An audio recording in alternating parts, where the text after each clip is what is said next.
सलाम, नमस्ते, सत श्री अकाल। मैं हूं रज़ा और आप देख रहे हैं रज़ाग्राफी की मिडिल ईस्ट स्पेशल रिपोर्ट। आपको बताऊं कि ग्रीस और तुर्की के हालात बेहद ख़राब हो गए हैं। कल की मिडिल ईस्ट रिपोर्ट में मैंने आपको जानकारी ये दी थी कि ग्रीस जो है अमेरिकी हथियार और विदेशों से लाए हुए हथियार को तुर्की के खिलाफ इंस्टॉल कर चुका है, तैनात कर चुका है और डिफेंस भी पूरी तरह से तैनात कर चुका है। इसके अलावा इस बात को खुद मान लिया है तुर्की ने और जान लिया है और फुटेज खुद जारी करी थी।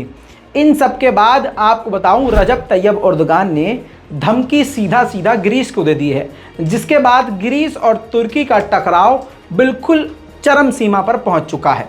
हालांकि इससे पहले भी दोनों देश बैठकर बातचीत निपटाने की कोशिश कर चुके हैं, लेकिन ये मामला बिगड़ गया है।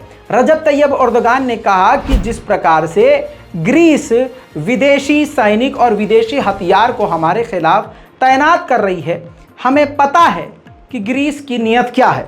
हमें यह भी मालूम है कि ग्रीस क्या करने वाला है। ग्रीस पर हमारी बहुत बारीकी से नज़र है। परिणाम ग्रीस को भुगतने पड़ेंगे। ग्रीस कई देशों को हमारे खिलाफ भड़का रहा है और हमारे खिलाफ प्रोपेगेंडा कर रहा है, लेकिन रजब तैयब एर्दोगान की सरकार ने आगे ये भी कहा कि हम पूरी तरह से तैयार हैं। अब जो उन्होंने कहा है कि तैयार हैं, इसका मतलब क्या है? दोनों की भिड़ंत कभी भी हो सकती है। वहीं दोस्तों, आपको बता दूं कि हाल बुरा है फिलिस्तीनियों का। फिलिस्तीनियों को मारा जा रहा है, पीटा जा रहा है, बुरा हाल किया जा रहा है। मस्जिद अल अक्सा में घुसपैठ की जा रही है। यहूदी मस्जिद अल अक्सा में गोलीबारी कर रहे हैं। फिलिस्तीनियों के इलाकों में घुस के उनके घरों पर गोलीबारी कर रहे हैं, आगजनी कर रहे हैं, गिरफ्तारियां कर रहे हैं। इन सब के बावजूद रजब तैयब एर्दोगान ने, तुर्की के राष्ट्रपति ने यहूदियों के त्यौहार के लिए उनको मुबारकबाद पेश की है।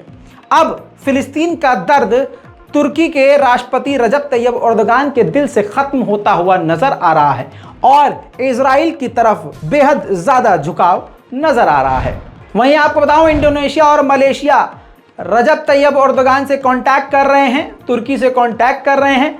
तुर्की की सरकार ने बताया है कि दोनों ही देश, इंडोनेशिया और मलेशिया, हमारे बैरक्टर TB2 ड्रोन खरीदना चाहते हैं। वहीं आपको बता दूं, ईरान की तरफ से एक छोटा लेकिन बड़ा अपडेट। इराक में कुर्दिश के इलाकों पर ईरान ने सिर्फ आर्टिलरी बम नहीं दागा, बल्कि ड्रोन से भी हमला किया था, जिससे PKK को काफ़ी बड़ा नुकसान पहुंचा है। आपको बताऊं कि अभी कुछ वक्त पहले स्क्रीन पर इस तस्वीर को देखिए। एक साइंटिस्ट को, जिनका नाम मोहसिन फ़खरीज़ादेह, को रिमोट कंट्रोल मशीन गन के द्वारा मूसाद ने मरवा दिया था ईरान के अंदर ही। जी हाँ, अब आपको बताऊं कि उस मामले में इन्वेस्टिगेट करते हुए ईरानियन मिलिट्री ने, इंटेलिजेंस ने 14 ईरानियों को ही गिरफ्तार किया है। इल्ज़ाम यह है कि इजराइल के लिए उन्होंने पूरी रेकी और जासूसी करी थी। वहीं श्रीलंका की बात करें तो श्रीलंका में भी ईरान अपना कदम रखना चाहता है। ईरान ने श्रीलंका को ऑफर किया है कि आपके इंफ्रास्ट्रक्चर को बिल्ड करने में पूरी तरह से ईरान आपके साथ है और हमारा प्रपोजल टेबल पर है। वहीं लेबनान ने जानकारी दी है कि जो अमेरिका डील करवा रहा है इजराइल और लेबनान के बीच में, वो जो हमारा कुआं है तेल का, उसको लेकर वो इसी हफ्ते पूरी हो जाएगी डील। वहीं बता दूं कि केवल अल्जीरिया ही ऐसा है जो अब खुलकर सामने आया है। तुर्की को तो भूल जाइए।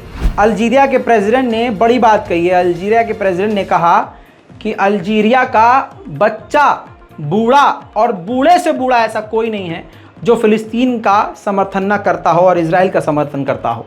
साथ में उन्होंने ये भी कहा कि अल्जीरिया के लिए नेशनल इशू है फ़िलिस्तीन। उन्होंने आगे ये भी कहा कि हम ऑक्यूपेशन से, एक वक्त था कि लड़े थे, फ़िलिस्तीन फ़िलिस्तीनियों का है, इजराइलियों और यहूदियों का नहीं, और हमेशा वो उन्हीं का रहेगा और हम अल्जीरिया के लोग हमेशा फ़िलिस्तीन के साथ रहेंगे। वहीं एक बार फिर से चाइना ने अमेरिका को डराने का काम कर दिया है। स्क्रीन पर देखिए, इस तस्वीर को ज़रा ध्यान से देखिए।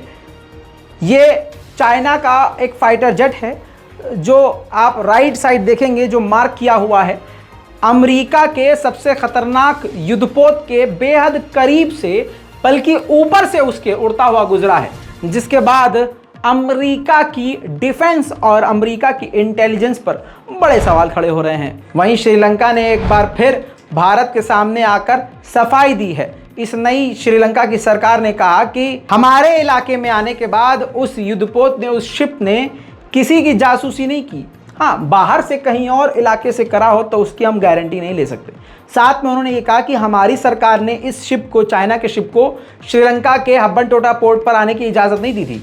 गोटबाया जो पहले की सरकार थी उसने इजाज़त दी थी। दोस्तों, मिडिल ईस्ट रिपोर्ट में अभी तक के लिए इतना ही। बहुत सारा समय बचा लिया, आज तो मज़े ही मज़े हैं। चलिए, रिपोर्ट को शेयर कीजिए, दुआओं में याद रखिए, चैनल को सब्सक्राइब कीजिए। जय हिंद।